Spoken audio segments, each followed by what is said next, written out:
مدد حاصل کرو کس سے؟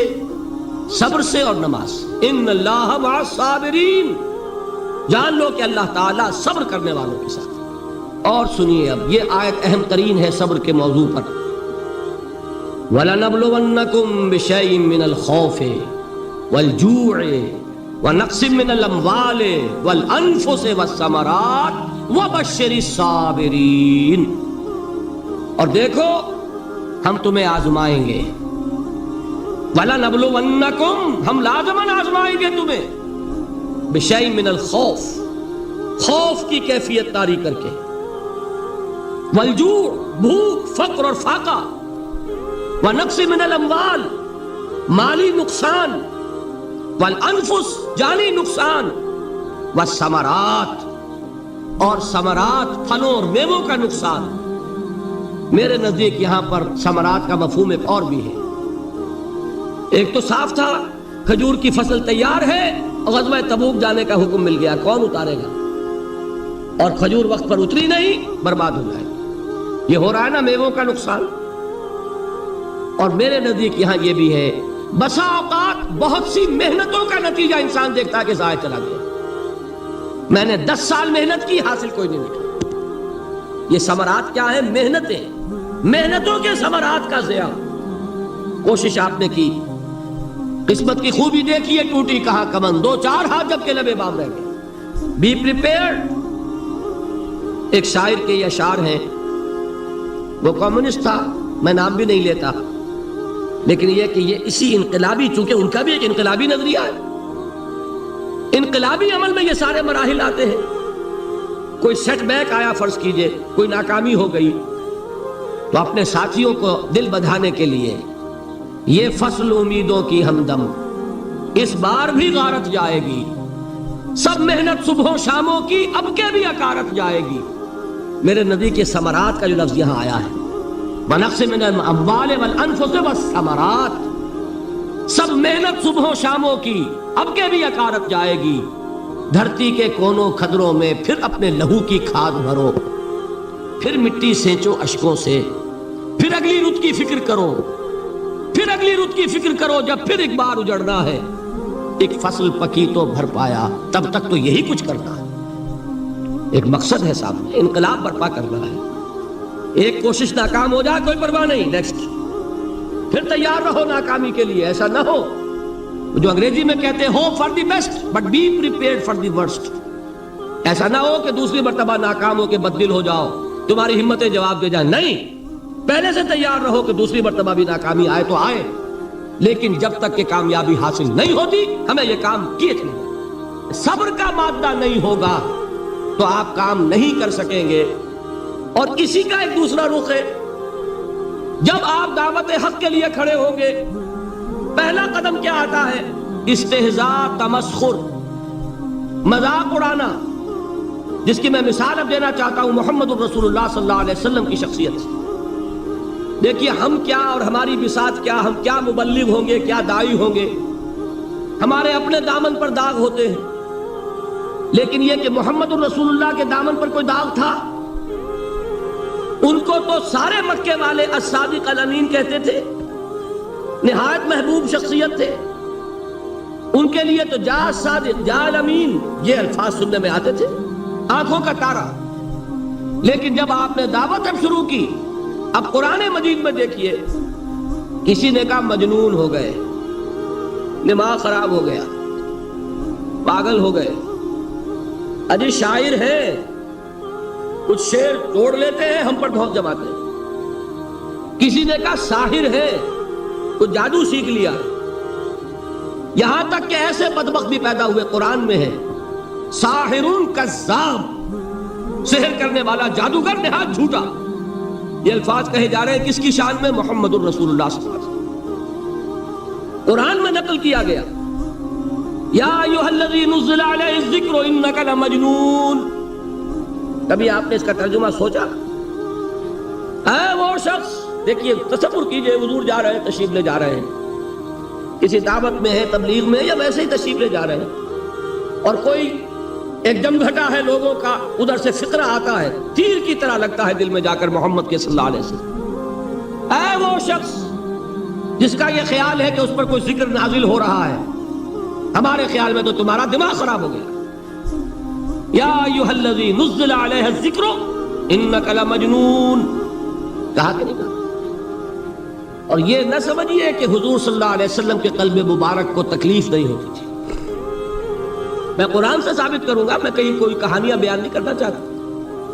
قرآن نے کہا وَلَقَدْ نَعْلَمُ أَنَّكَ يَضِيقُ صَدْرُكَ بِمَا يَقُولُونَ، اے نبی ہمیں خوب معلوم ہے صلی اللہ علیہ وسلم کہ جو کچھ یہ لوگ کہہ رہے ہیں اس سے آپ کا سینہ بھجتا ہے، یہ جو گھٹن ہوتی ہے، صدمہ ہوتا ہے۔ أَنَّكَ يَضِيقُ صَدْرُكَ بِمَا يَقُولُونَ، ہمیں خوب معلوم ہے کہ جو کچھ یہ باتیں آپ کو سننی پڑ رہی ہیں، یہ کڑوی کسیلی باتیں، یہ جو فکرے چست ہو رہے ہیں، استہزاء ہو رہا ہے، تمسخر ہو رہا ہے۔ سورہ ہجر میں ہے، ایک جگہ کھڑے ہوئے لوگ قرآن کا مذاق اڑا رہے ہیں، بھائی فلاں آیت تم لے جانا، فلاں آیت میری ہوگی، اس کے ٹکڑے کر رہے ہیں، اس کے ٹکڑے حصے بکھرے کر کے قیمہ بنا کر ان آیات کا تمسخر اڑا رہے ہیں۔ ایک جگہ قرآن مجید میں مذکور ہے کہ فرشتوں کا مذاق اڑ رہا ہے، بھائی یہ دیکھو محمد نے کہا ہے صلی اللہ علیہ وسلم کہ جہنم پر تو کل 19 فرشتے ہیں، علیہا 19 قرآن میں آیت نازل ہوئی۔ ایک پہلوان کہتا بھائی 10 کو تو میں سنبھال لوں گا، باقی 9 کا تم انتظار کر لو۔ یہ باتیں آ رہی ہیں حضور کے کانوں، کلام الہی کے ساتھ کیا سلوک ہو رہا ہے، مجھ پر کیا فکرے چست کیے جا رہے ہیں، مجھ پر جس طریقے سے استہزاء اور تمسخر کا رویہ اختیار کیا گیا ہے، دل بھج رہا ہے، دل میں صدمہ ہے۔ دیکھیے سورہ نون ہے، اور میرے نزدیک یہ دوسری وحی ہے جو حضور پر نازل ہوئی ہے، اس کی ابتدائی آیات، نون والقلم وما یسطرون ما انت بنعمت ربک بمجنون وَإِنَّ لَكَ لَأَجْرًا غَيْرَ مَمْنُونٍ وَإِنَّكَ لَعَلَىٰ خُلُقٍ عَظِيمٍ فَسَتُبْصِرُ وَيُبْصِرُونَ بِأَيِّكُمُ الْمَفْتُونُ إِنَّ رَبَّكَ هُوَ يَعْلَمُ بِمَنْ ضَلَّ عَنْ سَبِيلِهِ وَهُوَ أَعْلَمُ بِالْمُهْتَدِينَ۔ نون، قسم ہے قلم کی اور جو کچھ یہ لکھتے ہیں۔ اے نبی آپ اپنے رب کی نعمت سے مجنون نہیں ہیں۔ یہ کیوں کہا جا رہا ہے؟ حضور کو جو صدمہ پہنچا ہے وہی نازل ہوئی ہے دل جوئی کے لیے، تسلی کے لیے۔ آپ کیوں برا منا رہے ہیں؟ اے نبی آپ کیوں صدمہ اور رنج اور اندوہ محسوس کر رہے ہیں؟ ان بدبختوں کے کہنے سے کوئی آپ مجنون ہو جائیں گے؟ مانتا بنعمت ربک بمجنون وَإِنَّ لَكَ لَأَجْرًا غَيْرَ مَمْنُونٍ، آپ کو جو یہ صبر کرنا پڑ رہا ہے، آپ کو جو یہ جھیلنا پڑ رہا ہے، اس کی وجہ سے آپ کو وہ اجر ملے گا جس کا سلسلہ کبھی منقطع نہیں ہوگا۔ وَإِنَّكَ لَعَلَىٰ خُلُقٍ عَظِيمٍ، اور اے نبی آپ تو خلق عظیم کے حامل ہیں۔ آپ کا اخلاق، آپ کا کردار، آپ کی سیرت، آپ کی شخصیت میں طہارت، نفاست، پاکیزگی، آج تک دنیا نے کوئی پاگل، کوئی مجنون ایسا بھی دیکھا؟ یہ ساری باتیں اللہ تعالیٰ حضور کی دلجوئی کے لیے فرما رہا ہے۔ اس سے آپ اندازہ کیجئے کہ کتنا صدمہ ہوتا ہوگا۔ یہی ہے، اس ساری چیز کو جمع کیجئے تو یہ چیز کیا ہے؟ وَاصْبِرْ عَلَىٰ مَا يَقُولُونَ وَاهْجُرْهُمْ هَجْرًا جَمِيلًا، صبر کرو اے نبی، صبر کرو اے محمد صلی اللہ علیہ وسلم، جھیلو اور برداشت کرو اس پر جو یہ کہہ رہے ہیں۔ اچھی طرح نوٹ کیجئے یہ بات، ذرا سیرت ہی کا سمجھ لیجئے، آج ایک بیان ہو جائے گا۔ یوں سمجھیے جب حضور نے یہ کہا کہ مجھ پر وحی نازل ہوئی، فرشتے سے ملاقات ہوئی، تو اب وہ چہمے گوئیاں شروع ہو گئی، معلوم ہوتا دماغ خراب ہو گیا۔ دیکھیے ہم نہیں کہتے تھے یہ جا کے غار حرا میں بیٹھتے ہیں، کئی کے دن رہتے ہیں، بھوکے رہتے ہیں، وہ خشکی چڑھ گئی نا آگے۔ یہ جس طرح کی باتیں دنیا میں آج ہوتی ہیں اسی طریقہ کی باتیں ہوتی تھیں۔ عتبہ ابن ربیعہ ایک مرتبہ آتا ہے، کیونکہ قریش کے بڑے لوگوں میں سے تھا، تو قریب آ کر بڑی اپنائیت کے ساتھ، بڑی شفقت کے ساتھ، بڑے بزرگانہ انداز میں کہتا ہے بھتیجے حضور سے، بھتیجے اگر واقعی کسی بد روح کا سایہ ہو گیا ہے تم پر، وہ آسیب آ گیا ہے تو مجھے بتا دو، میرے بہت سے عاملوں سے تعلقات ہیں، میں کسی کو بلا کر یہ تمہاری بد روح دور کر دوں گا۔ اب آپ سوچئے کیا بیتی ہوگی حضور کے دل پر۔ یہ وہ کیفیات ہیں، اور یہ نوٹ کر لیجئے 4 برس تک یہی شکل رہی ہے، مخالفت اسی نوع سے ہوئی ہے جس کو کہتے ہیں فزیکل پرسیکیوشن، جسمانی تشدد، وہ پہلے 4 سال نہیں ہوا۔ اس کی وجہ کیا ہے کہ در حقیقت جب بھی کبھی کوئی ایسی دعوت اٹھتی ہے، اب مجھے اجازت دیجئے میں ایک لفظ انقلاب یہاں استعمال کر لوں، انقلابی دعوت۔ کل میں نے کہا تھا نا، ایک ہوتی ہے خالص مذہبی تبلیغ، ایک ہوتی ہے انقلابی تبلیغ۔ مذہبی تبلیغ کی سب سے بڑی مثال عیسائیت کی تبلیغ، اور انقلابی تبلیغ کی سب سے بڑی مثال اشتراکی تبلیغ۔ میں باہر سے مثالیں دے رہا ہوں، اندر سے نہیں دینا چاہتا۔ آگے یہ کہ یہ قدر گفتے ہیں، باقی فکر کن۔ آگے انسان اپنی عقل سے کام لے، سوچے، غور و فکر کرے۔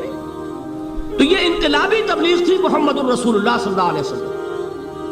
اور انقلابی تبلیغ کے اندر یہ بات جان لیجئے کہ پہلا رد عمل جو ہوتا ہے معاشرے کا، وہ یہ ہوتا ہے کہ کوئی ایسی بات گھبرانے کی نہیں ہے۔ ایک آدمی کا دماغ خراب ہو گیا ہے اور کچھ سر پھرے قسم کے چند نوجوان اس کے ساتھ ہیں، ایسی کیا بات ہے گھبرانے کی؟ مشت خاک ہے، بس ان کو چٹکیوں میں اڑاؤ۔ جو چٹکیوں میں اڑانا کہلاتا ہے نا، اسی کو قرآن مجید میں ایک اور جگہ کہا گیا ہے، یریدون لیطفئوا نور اللہ بافواہہم۔ یہ چاہتے ہیں کہ اللہ کے نور کو اپنے منہ سے بجھا دیں، پھونکے مار کے ہی بس۔ تو پہلا رد عمل جو ہوتا ہے ایک نظام کا، ایک کسی انقلابی دعوت کے خلاف، وہ رد عمل ہوتا ہے استہزاء، تمسخر، مذاق کرو ان کو، جس کو آپ انگریزی میں کہتے ہیں ڈی مورلائز کر دو۔ ان کی ہمتیں جو ہے وہ ٹوٹ جائیں، ان کو اس طریقے سے، اسی کا نام ہے آج کل کی اصطلاح میں کیریکٹر اسیسینیشن۔ ان کی شخصیتیں جو ہیں ان کو داغدار کر دو، ان کا اعتبار ختم کر دو، ان کا استہزاء کرو، تمسخر کرو۔ اور یہ میں آپ سے عرض کر رہا ہوں اس وقت ایک گونا فخر کے ساتھ اور اللہ تعالیٰ کا شکر ادا کرتے ہوئے کہ میں نے جو کام بھی کیا ہے اس وقت پاکستان میں، آپ نے اخبارات میں دیکھا ہوگا، بڑا دقیانوسی مولوی ہے، بیگمات کا رد عمل جو ہوا وہ آپ کے علم میں ہوگا۔ بڑے جو یہ جدید ہمارے روشن خیال قسم کے جو صحافی ہیں، اگر کہیں آپ نے پڑھا ہو جس طرح استہزاء ہوا ہے، جس طرح مذاق اڑایا گیا ہے، جو الفاظ استعمال کیے گئے ہیں، وہ میرے نزدیک بہت بڑی سند ہے جو اللہ کے ہاں جا کر پیش کروں گا کہ اللہ تیرے دین کے لیے۔ میں نے اپنے گھر سے کوئی بات نہیں کہی، میں نے جو بات کہی وہ جو شریعت محمدی کی بات ہے وہ کہی۔ اگر اپنی طرف سے کہیں ہو، کوئی اضافہ کیا ہو، تو اللہ تعالیٰ کی پھٹکار ہو مجھ پر اور لعنت ہو مجھ پر۔ لیکن اگر میں نے وہی کچھ کہا جو شریعت محمدی کا تقاضا ہے اور قرآن اور سنت کی بات ہے، تو پھر اگر مجھے کسی نے پاگل کہا اور کسی نے دقیانوسی کہا اور کسی نے اور فقرہ چست کیا، تو میں اس کے لیے، میں تو سمجھتا ہوں میرے لیے وہ سند ہے جو اللہ تعالیٰ کے ہاں میں جا کر پیش کروں۔ اور یہ جان لیجئے کہ وہی بات ہوتی ہے ہمیشہ، ہسٹری ریپیٹس اٹسیلف۔ وہ بات کریں گے جو حضور نے کی تھی، وہی رد عمل سامنے آئے گا جو اس وقت آیا۔ اس لیے کہ یہ تو جو انسانی مزاج ہے وہ نہیں بدلا، معاشرے کا انداز نہیں بدلا، وہ جو کام ہوگا اس کا رد عمل ابتدائی وہی ہوگا۔ اور اس میں در حقیقت امتحان ہوتا ہے صبر کا۔ کیا دل شکستہ ہو کر بیٹھ رہے گا انسان؟ ہمت جواب دے جائے گی، کمر ٹوٹ جائے گی، قوت ارادی اور عزیمت جو ہے مزمحل ہو جائے گی، پھونکوں سے چراغ بجھ جائے گا۔ یہ جو میں نے آیت آپ کو سنائی تھی، اس کا بڑی خوبصورت کے ساتھ ترجمہ کیا ہے مولانا ظفر علی خان نے کہ نور خدا ہے کفر کی حرکت میں خندہ زن، پھونکوں سے یہ چراغ بجھایا نہ جائے گا۔ یریدون لیطفئوا نور اللہ بافواہہم واللہ متم نورہ ولو کرہ الکافرون۔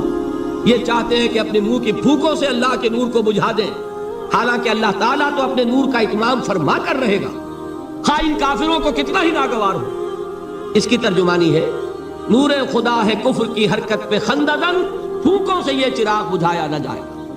بہرحال اس مرحلے پر میں نے آپ کو 2 صبر بتائے۔ صبر کس چیز سے؟ اپنا کیریئر دنیاوی جو بھی آپ حاصل کر سکتے تھے۔ ذہین آدمی ذہانت لگائے گا تو دین کی دعوت دے گا ایٹ دی انٹلیکچوئل لیول۔ اور یہ بات جان لیجئے کہ یہ چیز دنیا میں کسی کمائی کا ذریعہ نہیں بن سکتی، اسے قربانی دینی پڑے گی کیریئر کی، اپنے مفادات کی، تب کام کر سکے گا۔ عام آدمی وقت لگائے گا، صلاحیتیں صرف کرے گا، اپنی وہی اس وقت سے اور توانائی سے پیسہ بنا سکتا تھا۔ آج کل تو آپ کو معلوم ہے کہ بڑی سادی ہو گئی ہے یہ حساب کتاب کی بات، بہت سادہ. ایک انسکلڈ لیبرر کا 1 گھنٹہ برابر ہے اتنے روپے کے، ایک سکلڈ لیبرر کا 1 گھنٹہ برابر ہے اتنے روپے کے. آپ تو ہر چیز کاؤنٹ کر سکتے ہیں، میئر کر سکتے ہیں. جو شخص 1 گھنٹہ لگا رہا ہے اس نے کوئی پیسہ خرچ کیا ہے؟ اسی وقت کو لگا کر وہ پیسہ بنا تھا، اسی ذہانت اور صلاحیت سے وہ کمائی کرتا. ادھر لگایا تو وہ جو کمی ہو رہی ہے اس کو برداشت کرنا، اس کو جھیلنا اور خوش دلی سے برداشت کرنا، یہ سمجھنا کہ در حقیقت یہ سب کچھ کیا ہے کہ اللہ تعالیٰ کے ہاں اس کا جو ثواب ملے گا. یہ صبر کا ایک رخ، اور استہزاء ہو، تمسخر ہو، مذاق اڑے، فقرے چست ہو، دقیانوسی کہا جائے، ریئیکشنری کہا جائے، یہ بڑے ریئیکشنری ہیں، یہ بڑے پچھلے زمانے کے لوگ ہیں، اگلے وقتوں کے ہیں یہ لوگ، انہیں کچھ نہ کہو. جو کہا جائے سنو. وَاصْبِرْ عَلَى مَا يَقُولُونَ وَاهْجُرْهُمْ هَجْرًا جَمِيلًا. اور صبر کیجئے محمد صلی اللہ علیہ وسلم. دیکھیے کوئی پہلو ایسا نہیں ہے جس میں ہمیں ہدایت قرآن مجید سے اور سیرت محمد صلی اللہ علیہ وسلم سے مل نہ جائے. اگر اللہ تعالیٰ مقام دعوت پر فائز ہونے کی توفیق عطا فرما دے تو جو مرحلے پیش آئیں گے وہ آپ کو نظر آ جائیں گے سیرت محمدی میں صلی اللہ علیہ وسلم. اور اس وقت حضور سے جو کہا گیا اس سے آپ کے دل پر بھی، اس کے زخمی جو آپ کا دل ہے، آپ کے احساسات ہیں، اس پر مرہم رکھا جائے گا. وَلَقَدْ نَعْلَمُ أَنَّكَ يَضِيقُ صَدْرُكَ بِمَا يَقُولُونَ. ہمیں خوب معلوم ہے کہ جو کچھ آج تمہیں سننا پڑ رہا ہے اس سے تمہارا سینہ بھجتا ہے، تمہیں رنج اور صدمہ ہوتا ہے. لیکن وَاصْبِرْ عَلَى مَا يَقُولُونَ، جو کچھ یہ کہہ رہے ہیں اس پر صبر کیجئے، اس کو جھیلیے اور برداشت. اچھا، اس مرحلے پر صبر کی ایک تیسری شکل ہے، اس کو بھی سمجھ لیجئے. وہ صبر ہے جو میں نے سورہ حامیم السجدہ کے حوالے سے آپ کے سامنے رکھا ہے. مقام دعوت پر جو شخص فائز ہو گیا ہو اس کے لیے یہ صبر لازم ہے کہ لوگ گالیاں دیں وہ دعائیں دیں، لوگ پتھراؤ کریں وہ پھول پیش کریں. اگر نہیں کرے گا دعوت نہیں آگے بڑھے. اچھی طرح سمجھ لیں، یہ جو قانون ہے السن بالسن والعین بالعین، آنکھ کا بدلہ آنکھ اور دانت کے بدلے دانت اور کان کے بدلے کان، یہ قانون ہے. شریعت کا یہ قانون مقام دعوت پر نہیں چلتا. مقام دعوت کا قانون اور ہے، جھیلو، برداشت کرو، مارے کھاؤ، ہاتھ نہ اٹھاؤ. اس کا نام ہے پیسو ریزسٹنس. وہ میں نے کل کہا تھا نا کہ 3 مجھے اصطلاحات آپ کو بتانی ہے اور اس کا مفہوم. تیسرے لیول پر جب آپ آ جائیں گے اقامت دین کی جد و جہد میں، اس کے لیے پہلا صبر کیا ہے؟ صبر محض. اب میرے پاس کوئی اور لفظ نہیں ہے ترجمہ کرنے کے لیے. صبر محض سے کوئی بات شاید بہت سے حضرات کی سمجھ میں نہیں آئے گی. صرف صبر کیا معنی؟ Passive resistance. لوگ گالیاں دیں تم دعائیں دو، لوگ تمہیں مار رہے ہو تم ہاتھ مت اٹھاؤ. یہ جو پیسو ریزسٹنس ہے مقام دعوت کے لیے یہ لازم. اصل میں حضرت مسیح علیہ السلام کے جو جملے عام طور پر ہمارے ہاں مشہور ہیں، بائبل میں ہیں، ان پر ہمارے کچھ علماء فطرے چست کر دیتے ہیں کہ یہ بڑی غیر فطری تعلیم ہے. یعنی حضرت مسیح کے یہ جملے نہیں ہو سکتے، اس لیے کہ شریعت کا قانون تو یہ ہے کہ تمہارے کوئی تھپڑ مارے تو تم تھپڑ مارو. قصاص، وَلَكُمْ فِي الْقِصَاصِ حَيَاةٌ يَا أُولِي الْأَلْبَابِ، ہے کہ نہیں؟ اے ہوش مندو، قصاص میں زندگی ہے. بدلہ نہیں لوگے تو شریروں کی حوصلہ افزائی ہوگی. اس نے آج تمہارے تھپڑ مارا ہے، تم نے بدلہ نہیں لیا، کل وہ کسی اور کے لگائے گا. اس کو تو یوں سمجھیے نا کہ عادت پڑے گی. پھر معاشرے کی درستی کے لیے ضروری ہے کہ بدلہ ہو. ایک تھپڑ اس نے لگایا ہے تو تھپڑ اس کے لگے تو اس کے بھی 14 طبق روشن ہو، تاکہ کسی اور کو تھپڑ مارنے کی ضرورت اس میں نہ ہو. یہ صحیح ہے کہ معاشرے کی درستی اسی میں ہے. لیکن جو دعوت کا معاملہ ہے بالکل جدا ہے، اس کے قانون اور ہے.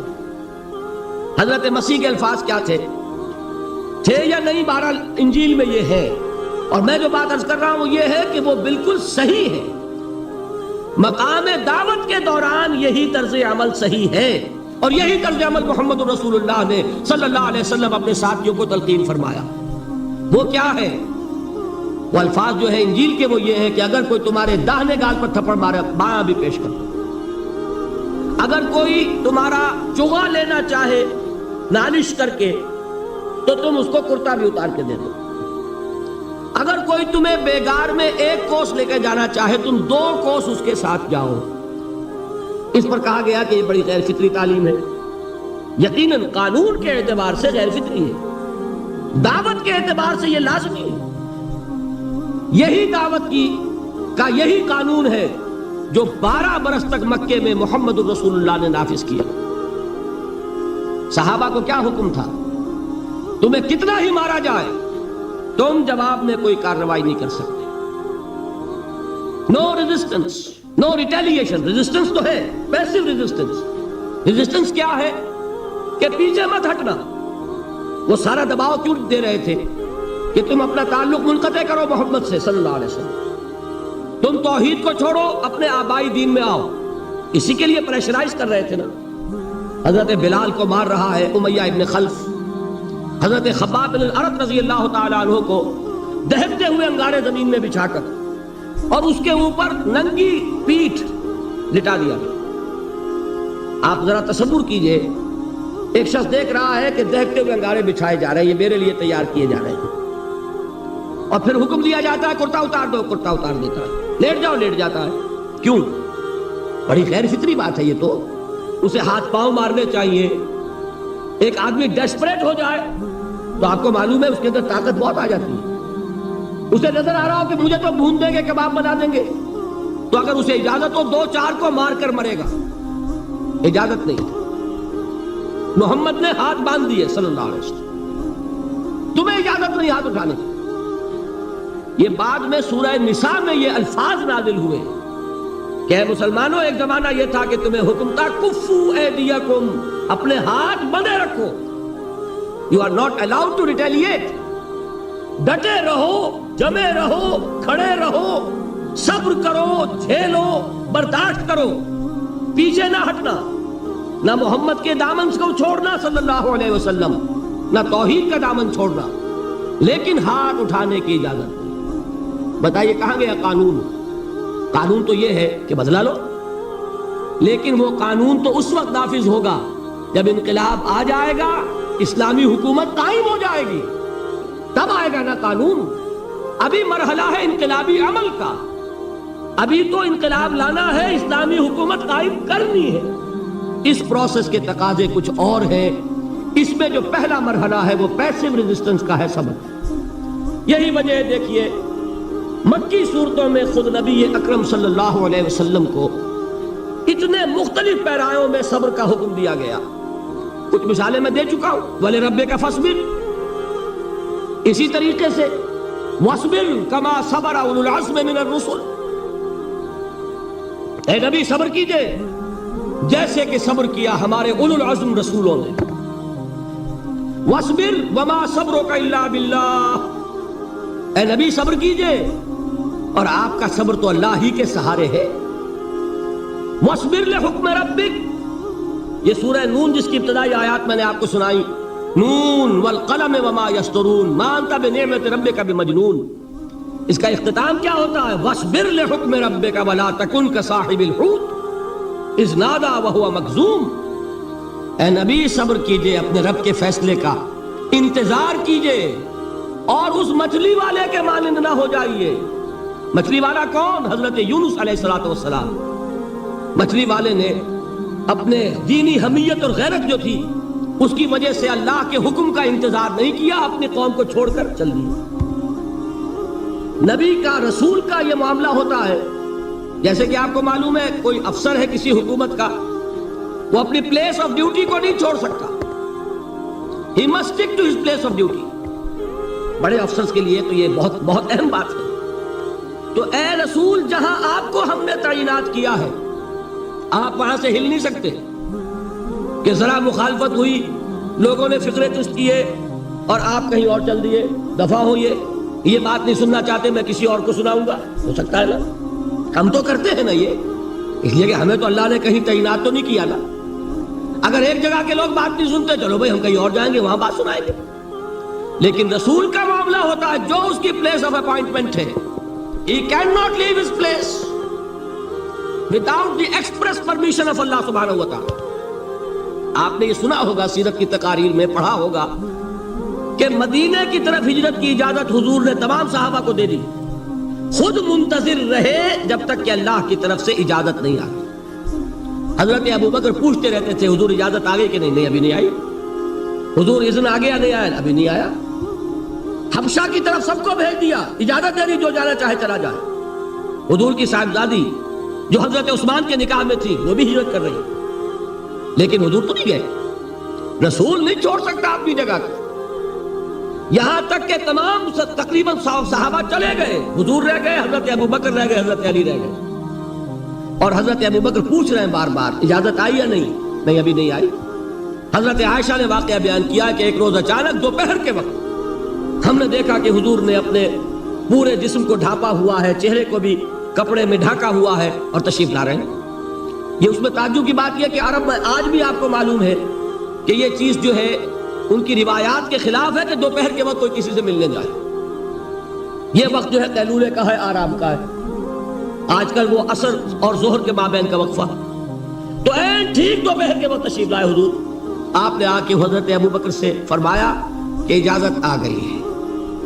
اس میں ایک قصہ تھوڑا سا اور بتا دوں، بہت دلچسپ ہے اور بہت ہمارے لیے سبق آموز ہے۔ حضرت ابوبکر نے بہت خوش ہو کر ایک بات کہی، حضور میں نے 2 اونٹنیاں تیار کی ہوئی ہیں۔ یعنی اب آپ وہ تو سوچتے تھے نا شاباش ملے گی کہ میں نے تیاری کی ہوئی ہے، میں نے 2 اونٹنیوں کو خوب کھلا پلا کے فرما کیا ہوا ہے، بڑی توانا ہے تاکہ ہم تیزی کے ساتھ سفر کر سکیں۔ حضور نے توقف کیا، فرمایا ہاں ٹھیک ہے، 1 اونٹنی میں استعمال کروں گا لیکن میں اس کی قیمت ادا کروں گا۔ حضرت ابوبکر کی آنکھوں میں آنسو آئے، روتے ہوئے کہا حضور مجھ سے یہ مغایرت، کیا یہ جان اور مال کسی اور کے لیے ہے؟ آپ مجھ سے بھی کہہ رہے ہیں میری اونٹنی جو ہے وہ بھی بلا معاوضہ آپ قبول نہیں فرما رہے۔ یہ ہے محمد الرسول اللہ کی غیرت اور حمیت کا وقت۔ ہمارا معاملہ جو ہے دین کی دعوت و تبلیغ کے اعتبار سے بالکل کچھ مختلف بنا ہوا ہے، اسی لیے وہ عزت نہیں، وہ وقار نہیں۔ یہاں یہ حال ہے کہ حضور کے خسر ہیں، جان نثار ہیں، یار غار ہیں، سب کچھ ہیں، لیکن وہاں بھی یہ معاملہ ہے کہ ٹھیک ہے اونٹنی کی میں قیمت ادا کروں۔ بہرحال میں جو عرض کر رہا تھا وہ یہ ہے کہ چونکہ رسول کو اجازت نہیں تو فرمایا گیا وَاصْبِرْ لِحُکْمِ رَبِّكَ وَلَا تَكُنْ كَصَاحِبِ الْحُوتِ۔ دیکھنا وہ جو یونس علیہ السلام جو انہوں نے کیا تھا، اجازت آئے بغیر وہ اپنی قوم کو چھوڑ کر، وہ قوم کو چھوڑ کر کسی اور وجہ سے نہیں گئے تھے دین کی حمیت اور غیرت کی وجہ سے۔ یہ بدبخت بات سننے کو تیار نہیں ہے تو دفع ہو، میں کہیں اور جا کر اللہ کی بات کہیں سناؤں گا، لیکن اجازت کے بغیر نہیں جا سکتے۔ یہی وجہ ہے کہ پکڑ ہوئی، گرفت ہوئی اور مچھلی کے پیٹ میں رہے، وہاں وہ لا الہ الا انت سبحانک انی کنت من الظالمین، اور وہاں سے پھر اللہ تعالیٰ نے نجات دی، مچھلی نے انہیں اگل دیا ساحل کے اوپر۔ یہ ایک لمبی بات ہے، تو یہاں حضور سے کیا کہا گیا؟ صبر کی۔ اب دیکھیے ایک بات عجیب ہے، یہ ربط اپنے ذہن میں رکھیے، اللہ تو صبر کی تلقین کر رہا ہے اپنے رسول کو، اور رسول یہی تلقین کر رہے ہیں اپنے صحابہ کو، صبر کرو، جھیلو، برداشت کرو، ہاتھ مت اٹھانا، کوئی جوابی کارروائی نہیں ہوگی، بلکہ اپنے اوپر جھیلو جو کچھ جھیلنا ہے، ڈٹے رہو، پیچھے مت ہٹنا، یہ صبر ہے، لیکن ہاتھ اٹھانے کی اجازت نہیں۔ چنانچہ اب ذرا چشم تصور سے دیکھیے، ابو جہل اس نے جو بدترین روش اختیار کی، وہ ایک خاندان تھا حضرت یاسر، ان کی اہلیہ حضرت سمیہ، اور ان کے فرزند حضرت عمار رضی اللہ تعالی عنہم۔ یہ غلام نہیں تھے، حضرت سمیہ تو کنیز تھی، لیکن یاسر غلام نہیں تھے۔ ان کی کہانی یہ ہے، واقعہ یہ ہے کہ یہ بہت نیک آدمی تھے یاسر، یمن کے باشندے۔ انہیں کو خواب میں بشارت ہوئی کہ نبی کا ظہور ہونے والا ہے مکے میں، جاؤ شاید ان کے قدموں تک پہنچ جاؤ۔ جیسے حضرت سلمان فارسی کی بات میں نے آپ کو بتائی، وہ تو خواب کی بشارت نہیں تھی، وہ ان کے غور و فکر کا معاملہ تھا۔ انہوں نے وہ جو آگ کی پوجا پاٹ ہے اس کو چھوڑا اور سفر کیا، اور پھر انہیں خبر دی ایک راہب نے کہ کھجوروں کی سرزمین میں آخری نبی کا ظہور ہونے والا ہے، جاؤ شاید قسمت یابی کرے۔ انہیں خواب آیا تھا، یہ یمن سے ترک وطن کر کے مکے آ گئے۔ ابو جہل کا ایک چچا تھا، بہت شریف النفس انسان، اس کے ساتھ معاہدہ کیا حلیف بن کر، اور وہ مکے میں رہنے لگے۔ اس لیے کہ یہ نوٹ کر لیجئے، مکہ اس وقت ایک قبیلے کا شہر تھا، صرف قریش۔ یا قرشی رہ سکتا تھا وہاں، یا قرشی کا حلیف۔ اگر کسی کے ساتھ اس کی، جیسے آپ کو معلوم ہے یہاں کاروبار وغیرہ کرنے میں سعودی عرب میں شراکت جو ہے وہ کسی لوکل سعودی کے ساتھ ہوگی تو آپ کر سکتے، وہ کفیل ہے، ورنہ آپ کچھ نہیں کر سکتے۔ اسی طرح کی بات وہاں تھی کہ اگر تو کسی قرشی نے آپ کو امان دی ہوئی ہے تو آپ رہ سکتے ہیں مکے میں، ورنہ نہیں۔ یا تیسرے قرشی کا غلام، غلام تو ملکیت ہی ہے اس کی، جیسے بھیڑ بکری ہے کسی قرشی کی، اسی طرح اس کے غلام ہے۔ یہ تین کیٹیگریز تھی انسانوں کی مکے میں۔ اسی کو نوٹ کیجئے کہ جو بیچارے غلام تھے وہ سب سے زیادہ ستائے گئے، اس لیے کہ غلاموں کے تو حقوق ہی کوئی نہیں تھے۔ ان کو تو اگر کوئی شخص اپنے غلام کو ذبح کر دیتا تھا تو بھی کوئی پوچھنے والا نہیں۔ بالکل ایسے ہی ہے نا، آپ کی بکری آپ نے ذبح کی، گوشت کھا لیا، کوئی آپ سے کوئی پوچھ سکتا؟ جب ملکیت ہے آپ کی بکری آپ کی تھی، آپ نے ذبح کر دی۔ غلام آپ کی ملکیت تھا، آپ نے ختم کر دیا، کوئی اس میں جرم نہیں، کوئی باس پرس نہیں۔ یہ تھا حال غلاموں کا۔ بلال غلام تھے، ابو فقی غلام تھے، زنیرہ ایک کنیز تھی۔ ان کو جو مارے پڑی ہیں اس کا آپ کو معلوم ہے۔ حضرت بلال کے ساتھ جو کچھ امیہ ابن خلف نے کیا، کہ جس طریقے سے کہ حیوانوں کی لاشیں جو ہے کھینچ کر گھسیٹ کر لے جائی جاتی ہیں، ان کی گردن میں رسی ڈال کر گھسیٹتے، اسی طریقے سے حضرت بلال کے گردن میں رسی ڈال کر ٹھیک دوپہر کے وقت مکے کی سنگلاخ گلیوں کے اندر گھسیٹا جاتا تھا۔ نیچے زمین جل رہی ہے توے کی طرح، اور ویسا بھی ہوتا تھا کہ چک لٹا دیا، اوپر سے وہ آگ مکے کا، کہ سورج جو ہے ذرا نوٹ کیجئے، آگ برسا رہا، نیچے زمین توے کی طرح جل رہی ہے، اور ایک بھاری سل بھی لا کر جو ہے سر پر رکھ دی، چھاتی پر رکھ دی گئی ہے کہ آواز نہیں نکل رہی، جھاگ نکل رہے منہ سے، لیکن اس حال میں بھی احد احد احد، ایک ایک اللہ، قل هو اللہ احد، الفاظ نکلے۔ یہ ہے وہ صبر، یہ ہے وہ صبر، صبر علی الابتلاء، صبر علی الایذاء۔ یہ ابتلاء اور ایذاء پر صبر ہے، جھیلو، برداشت کرو، اس توحید پر قائم رہو، محمد کی رسالت کے اقرار کرتے رہو صلی اللہ علیہ وسلم، لیکن ہاتھ نہیں اٹھانا۔ اب میں آپ کو بتا رہا تھا یہ تو غلام تھے، یہ جو تھے یاسر، یہ حلیف تھے، غلام تو نہیں تھے نا۔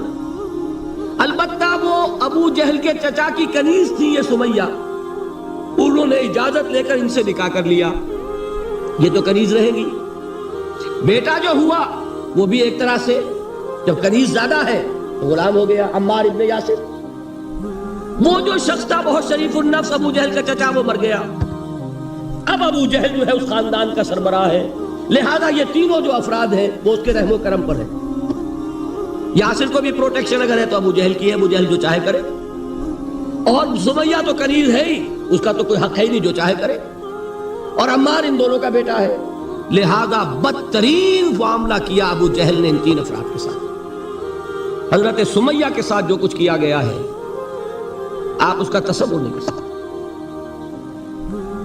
بالآخر جو شہید کیا حضرت سمیہ کو ایذائیں دے دے کے، سسکا سسکا کے، ان کے جسم کے نازک حصوں کو جلا کے، داغ دے کر، کہتا کیا تھا؟ ایک دفعہ کہہ دو کہ میرا جو یہ بت ہے یہ بھی الہ ہے، مان لو، میں چھوڑ دوں گا۔